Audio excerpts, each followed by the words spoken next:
ఏమి టాలెంటెడ్ రా బాబు. ఈ మాట విన్నాం కదా. ఇలాంటిది ఒక ఉదాహరణ చెప్తాను.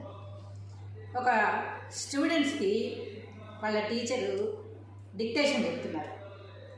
పుణ్యము, పాపము, ఈ రెండు మాటలు చెప్పి అందరూ కరెక్ట్గా రాయండి అన్నారు. అందరూ రాసి చూపిస్తున్నారు అన్నమాట.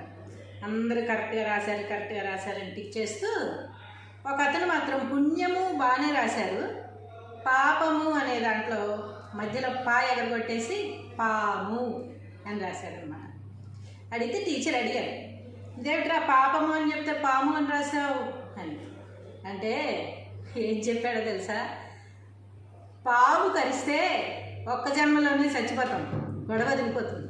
కానీ పాపం చేస్తే జన్మలు అనుభవించాలి సార్, పాము పాపం ఒకటే అన్నాడు. ఇదేమన్నా జూనియర్ ప్రహ్లాదుడేమో, ఎంత నాలెడ్జ్ చూసారా.